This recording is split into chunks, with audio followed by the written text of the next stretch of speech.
ఇవాళ తెలంగాణ అసెంబ్లీ సమావేశాలు వాడిగా వేడిగా జరిగే సూచనలు కనిపిస్తున్నాయి.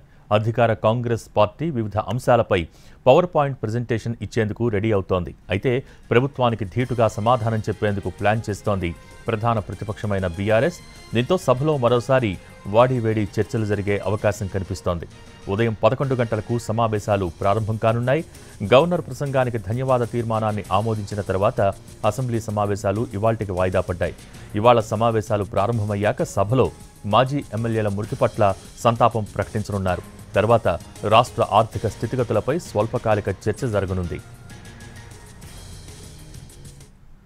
గవర్నర్ ప్రసంగానికి ధన్యవాదాలు తెలియజేసే చర్చలోనే తెలంగాణ అసెంబ్లీలో అధికార ప్రతిపక్షాల మధ్య హాట్గా చర్చలు జరిగాయి. 3 రోజుల విరామం తర్వాత ఇవాళ సమావేశాలు తిరిగి ప్రారంభం కానున్నాయి. ఈ సమావేశాల్లో రాష్ట్ర ఆర్థిక పరిస్థితులు, శ్వేతపత్రంపై చర్చ జరగనుంది. రాష్ట్రం ఏర్పడే నాటికి తెలంగాణకు ఉన్న అప్పులు, ఆ తర్వాత 10 ఏళ్లలో చేసిన అప్పులు, 10 ఏళ్ల బడ్జెట్ అంచనాలు, రాబడులు, ఖర్చులు, విద్యుత్, R&B, మున్సిపల్ సహా పలు శాఖల పరిస్థితిపై చర్చ జరగనుంది. సంవత్సరాల వారీగా అప్పుల డేటాను ఆర్థిక మంత్రి, డిప్యూటీ సీఎం భట్టి విక్రమార్క సేకరించినట్టు తెలిసింది. ఆర్థిక, విద్యుత్, నీటిపారుదల శాఖలకు సంబంధించి డిప్యూటీ సీఎంతో పాటు మంత్రి ఉత్తమ్ కుమార్ రెడ్డి కూడా ప్రసంగించనున్నట్టు తెలుస్తోంది.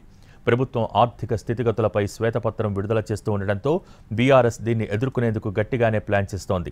అధికార పక్షం పవర్ పాయింట్ ప్రెజెంటేషన్ ఇస్తూ ఉండడంతో తమ వాదన కూడా వినిపించేందుకు అవకాశం ఇవ్వాలని మాజీ మంత్రి హరీష్ రావు కోరారు.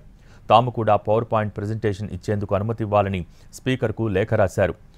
ప్రభుత్వం లేవనెత్తే ప్రశ్నలకు ధీటుగా సమాధానం ఇచ్చేందుకు సిద్ధమవుతున్నారు బీఆర్ఎస్ నేతలు.